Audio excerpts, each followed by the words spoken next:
What would happen if modders took cars from a classic 90s arcade game and then injected them into a modern, realistic driving simulator?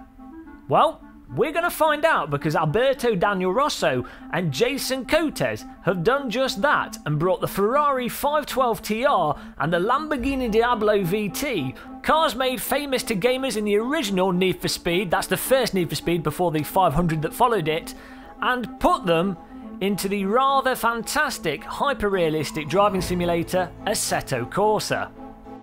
Now I have to admit I had a bit too much fun driving these vehicles and the videos ended up longer than I was initially intending. So we split them into two, this one being the first one, which is going to be the Ferrari 512 TR, and then the next one will be the Lamborghini Diablo VT.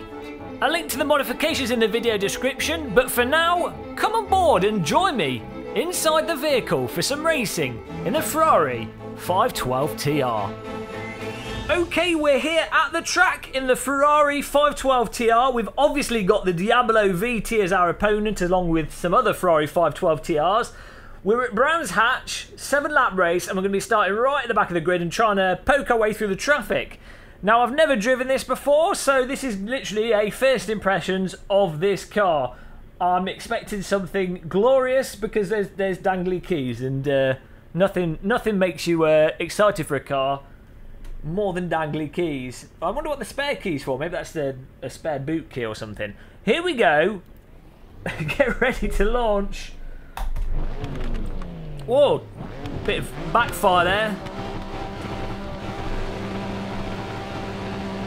Off we go. Whoa, smoke all over the place from the cars in front. Oh, look at that. Just Ferraris and Lambos in front of us is like the most expensive traffic jam I've ever bore witness to. On the brakes. A little bit of slowdown here. Hopefully the video is still running smooth for you guys.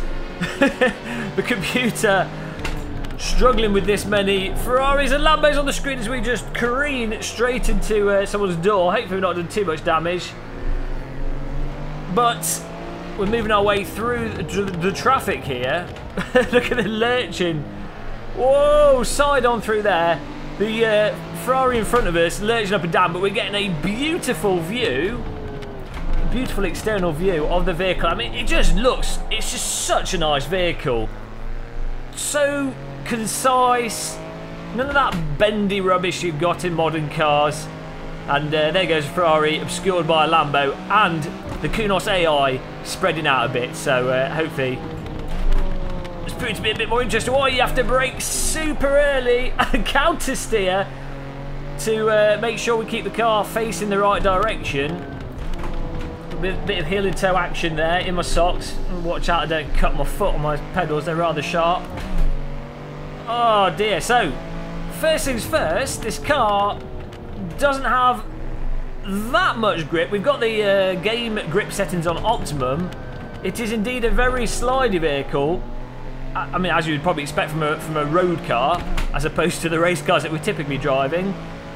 I'm actually getting a rather Honda NSX vibe from this. If you check out our video where we're driving that in R Factor 2, this has a similar character, though feels a lot faster, quite a bit tighter.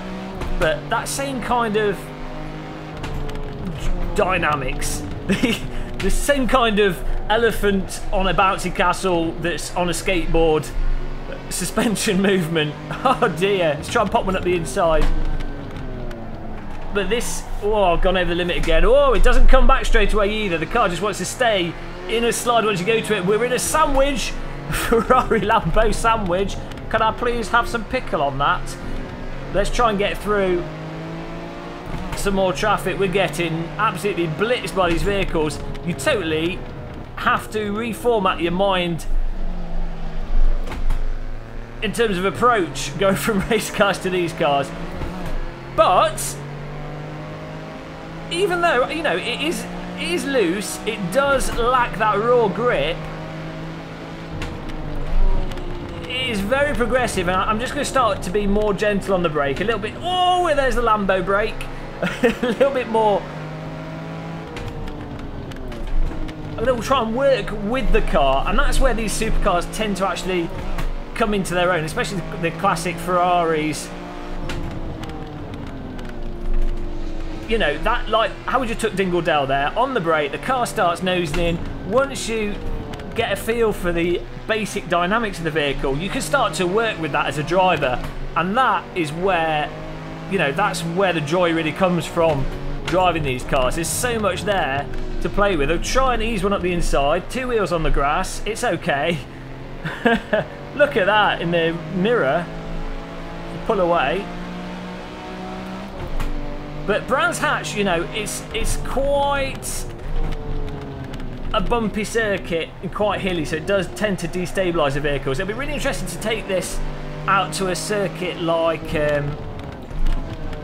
Silverstone, where it's totally flat, and then just do some monstrous power slides, because I can really feel with this car that once you go over the limit, it stays over the limit. You've got to sort of go on a European tour for a few months, and then by the time you've come back from that, your grips come back. Whoa, there we go, the inside. Oh, and then it doesn't actually have the power in third gear to get up Sutri's there. I'm always saying his name wrong just to troll everybody. Don't pronounce the corner like that. Lap 3 of 7. We're moving up the grid nicely here. And we need to... Whoa, we've just been nudged in the arse. Can we catch it? There we go. AI having a nibble at us. We do have the aggression on 100%. Oh, so we've got to work with this. Come on, let's smooth it out. As we see the Ferrari emblem on the steering wheel laughing at us. The horse rocking side to side. Okay. Love the backfire sounds. The sounds for these cars, I think, are the Kunos sounds. Fortunately, they're good Kunos sounds. There are some cars in Assetto Corsa that do sound a bit rubbish, but some of them do sound pretty nice, and they've picked the good one for this. There we go. So really, this is, as I say, this is one of those vehicles where it's all about being delicate with it. You have to approach it like a tightrope walker, and the more delicate you are with it, the more you respect the car, the more the car will actually work in your favour. If you start disrespecting the car, it turns into an angry Klingon warrior, and you've got a batleth in your face. You don't want that, especially at 120 miles an hour with another Ferrari in front of you. On and off the brakes, on and off. Good suspension, bouncing up and down. It's kind of funny, we've got this, I don't know what that is on the dash, sticking up just where the windscreen wiper is, but it looks like a parking ticket. That's a little bit off-putting. Probably shouldn't have parked this car in Tesco's car park overnight, but you know, I couldn't think of a safer place to store it. Don't have a garage where I live. Tesco's car park seemed like the best option. They've got security cameras. Oh, you get fantastic feel through the force feedback for the braking actually, and of course I'm using a SW20 direct drive wheel. Absolutely absurd equipment, but it just, you know, it lines up with the car fantastically. Feels incredible. I'm not running ridiculous force feedback strength. I'd say what I've got on at the moment is probably just a little bit more powerful in terms of the end torque that you get from something like a TSPC racer, but to me that seems to match what I'd expect the real world Ferrari to put out, because typically these types of sports cars don't have, you know, 15 Newton meters of steering torque to them. But the way this is, it's absolutely fantastic. The car's, it's starting to, you know, it's driving itself. But you notice when we first started the laps, I was all over the place, and now I'm rear-ending the car in front, but working with the car, and it's coming together absolutely beautiful. Oh, he's on and off the brakes. Probably should have put the AI on a harder setting. They do tend to go on and off the brakes if you put them on lower settings, and there we go, third gear through there. Not right. It does appreciate second, so it doesn't have that much power in the lower gears when you combine it with a slope, but once you get going, because it's got the lower grip, you do have to be quite cautious on the power, and you have to be cautious on the brake, otherwise you end up doing that flying sideways through the corner.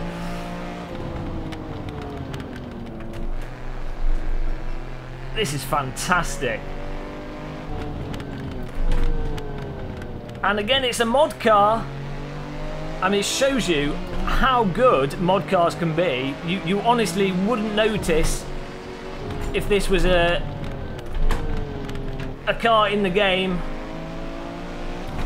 You wouldn't think, oh, that stands out as being bad. This is easily on par with other cars in the game. Look at that car there. Absolutely beautiful styling. T1 Brands Hatch, probably not the best time to admire the shape of the car next to you as you go into the corner. Hands all over the steering wheel. It's okay. Oh.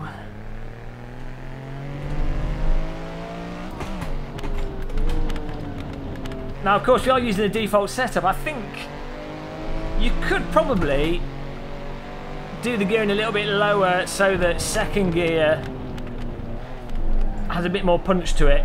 You don't have to worry about the back end on the second gear. Oh dear, third gear. You have to worry about the back end coming out at all in second gear. It really does keep with you. It's mostly on the brakes, because all the weight goes forwards. Yeah, it's on the brakes and mid-corner that you have to watch out for your throttle pedal input. But if you're in a straight line, you're just accelerating off with 100% track grip at least. The car's actually fairly planted and reasonably safe. You're not going to have to be Albert Einstein to work out what the rear of the car's going to do. Coming up to the last lap here.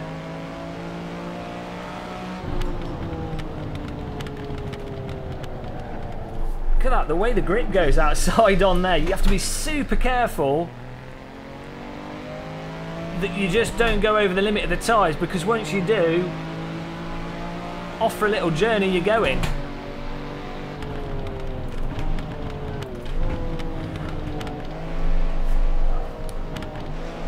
Oh, he's nipped us up the inside. What a cheeky boy.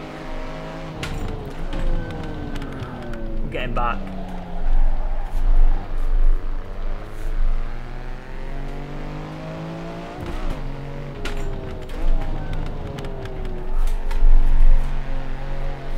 Oh, it really is a case of working out that exact precise point between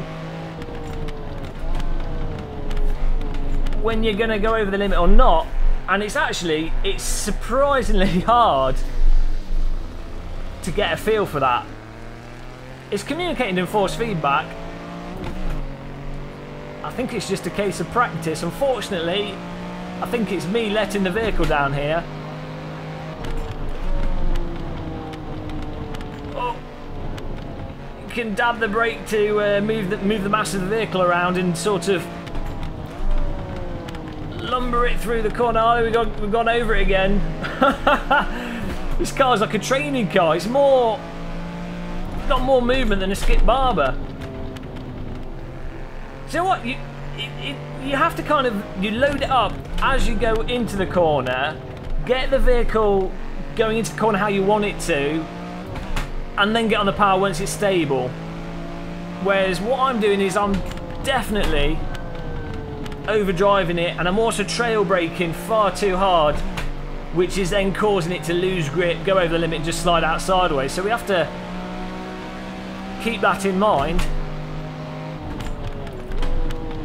Got up to 10th place there. I'm sorry, but we're gonna have to go again. I just feel like I'm starting to get this vehicle. Let's have another go at that. That was fantastic.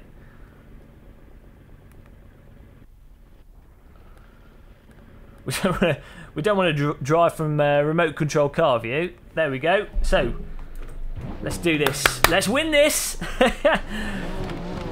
I love how challenging this car is.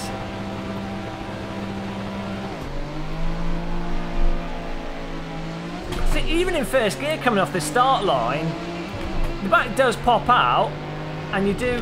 Whoa, whoa, collision. Okay, I just got murdered there. AI not appreciating me, not appreciating me overtaking. There we go, let's go again. Let's not put the keyboard in the cup of coffee. Where's my steering wheel? There we go. Oh no, worst start ever. Okay, we have my steering wheel upside down. It's a bit confused there. Okay, let's do this. Just have to brake more in a straight line, come off it a bit sooner once loaded into the corner. And then I think we should have it. Sneak one up the middle, here we go. The Queen is coming through, move aside. I feel like an ambulance. That is one of the things you get with the AI in AC. If you put a lot of AI on the road and you don't do qualifying, you start at the back, you'll notice the back markers do tend to be rather slow. But I think you get that in all the driving sims really. When there's a lot of cars, AI really struggle to sort of work out where they're going to go in amongst the traffic. But I can imagine it's a very hard problem for them to solve. Here we go, underneath the bridge.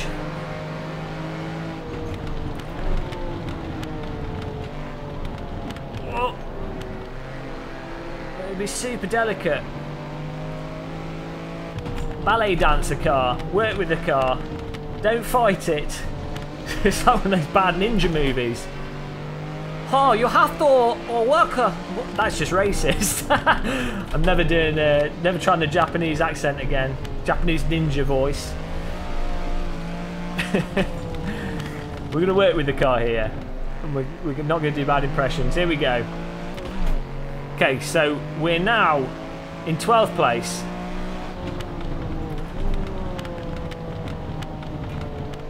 Oh, there it is. And actually, I've just noticed there, once you get past about sort of 70 degrees or so steering angle, that pushes the fronts over the limit and you just start sliding. You can feel it in the force feedback. There we go. We got this. It's all about being calm. Need a little Buddha statue on the dash. Sorry. It's all about being calm, as we do. £300,000 worth of damage. Mind you, he's so... the back of the car is so flat. You're not going to notice a dent from from our car. Oh, look at that. They're so sleek, the Lambo. Nice door wedge shaped vehicle. I'll try not bring it up too much. My obsession with cars that don't look like a tennis ball that's been trod on by an elephant. But you have to admit, these cars look beautiful. Okay, here we go. I love how you can feel all the subtle track details through the force feedback as well. And the load in the vehicle, it's really subtle though. Oh, it is super subtle. You actually have to be so delicate. First time out we were driving this like a baboon that somehow found keys and found a way to take this vehicle to Brands Hatch. Now we're getting all sophisticated.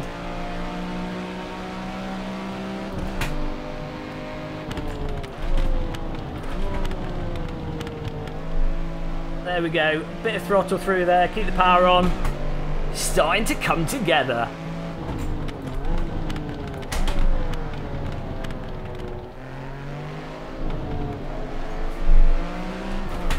In first gear a bit long there, but what are you going to do?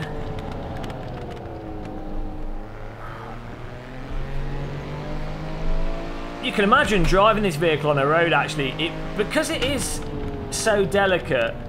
And in the lower gears it's actually quite forgiving. It kind of lures you into a sense of wanting to just slap your foot on the accelerator and wanting to overdrive it. and then as soon as you do start overdriving it, it bites you immediately.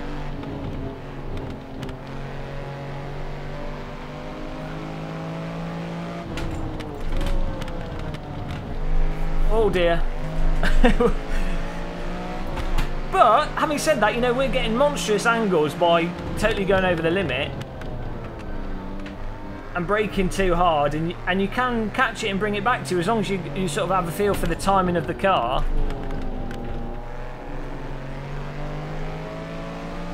It's not too unforgiving. I mean, it's not going to kill you. It's probably the tyres on the vehicle.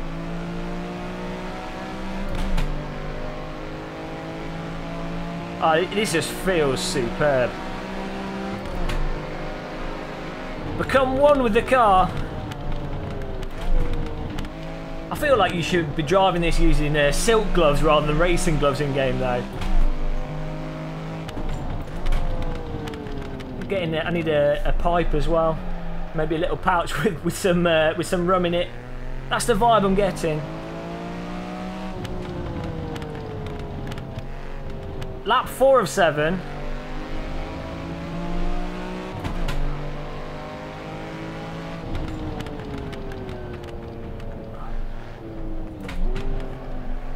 Oh no. I still feel there's a lot we could do to get more power out of this.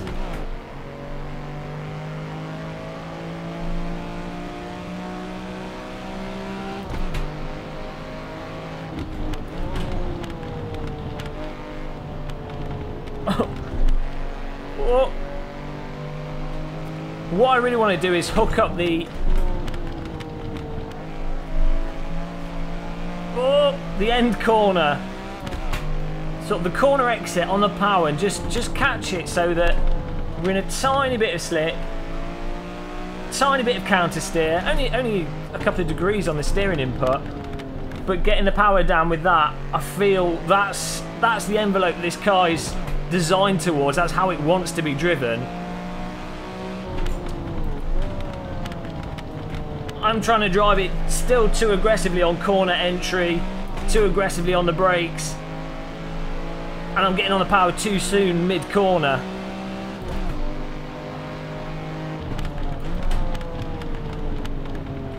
Oh dear. Just trying to balance the braking through there. Woohoo! Just managed to get away with that.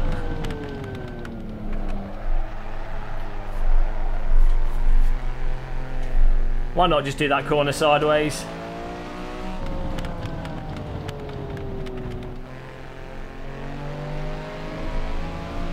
Oh, it would be so nice. I mean, I can only imagine what this car is like to drive in reality. Actually being able to feel the G's through your body, smelling the cockpit interior. It's all about the smell of the cockpit.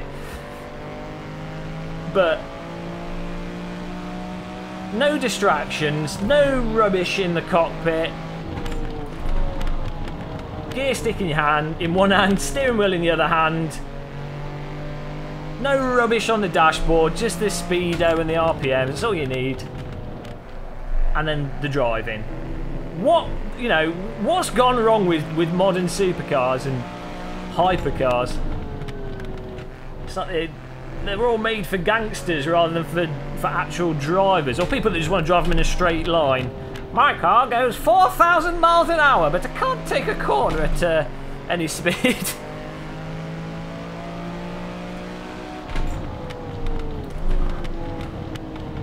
Here we go. Whoa, this corner.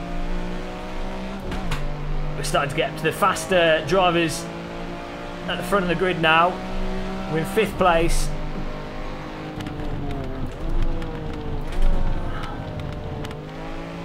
I love this corner actually. Just notice that on the brakes, just because of the corner cambers downhill. Oh, we missed the brake point there a touch. Because that corner, the first corner cambers downhill, when you get on the brakes in this car, and because this car's moved so much on its suspension and travels so much on its tyres, it starts to take the corner just from the brake input before you actually do any steering.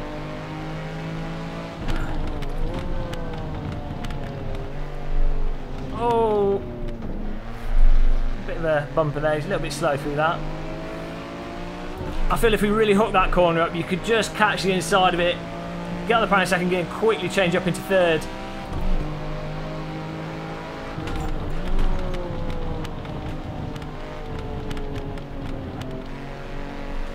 It's going to be really interesting actually to see how the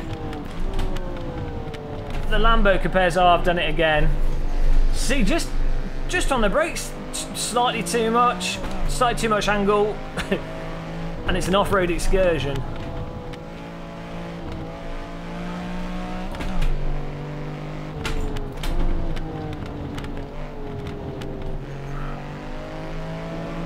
Okay, coming up to the final lap. I think we can pick this guy. That's the challenge.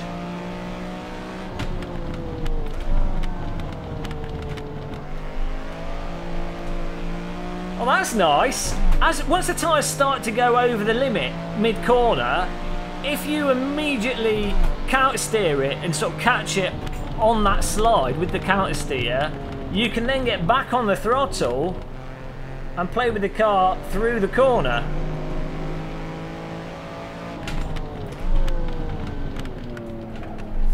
Learning new things. This car's a Pandora's box of surprises. But I have to say, I'm loving how dynamic it is, and I'm really enjoying how different this is from a race car. You know, over the limit, we're all right. And I definitely think the most obvious comparison from other sim cars is if you've driven the Honda NSX. There's one in AC, but there's also one in R Factor 2. This is it feels a slightly tighter, slightly faster Honda NSX is the vibe I'm getting. Less suspension travel than the Honda.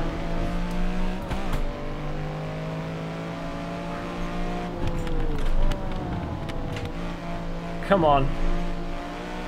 It's egging me on.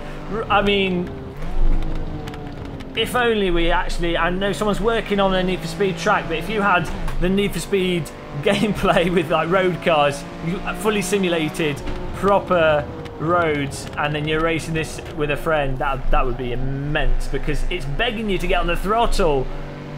And as soon as you do it, it punishes you. It's a dominatrix mobile. Oh, we're gonna have to settle with 6th place. We couldn't get back on it, but I feel like we're starting to get to grips with the car. But there you go. I mean, absolutely fantastic vehicle. If you've got a Assetto Corsa, you need to get this car. You need to go and download it straight away. Amazing, amazing fun to drive, and you have to be super subtle with it, which is slightly different to many other vehicles that you might be familiar with. But there you go. That's the Ferrari 512 TR. We're going to obviously jump into the Diablo VT and check that out. I wonder how different it's going to be, and if it's got any surprises, and if it needs to be treated with the same respect, or if it's a complete dog of a vehicle. We'll find out. But don't forget though, guys, don't forget to subscribe if you enjoyed this, like, dislike, and pop us a question in the comments if you've got any and what you want us to check out. So there's a bin bag over the pit entry door there. I'm not sure what's going on there, but until the next video, guys, thanks for watching. Goodbye.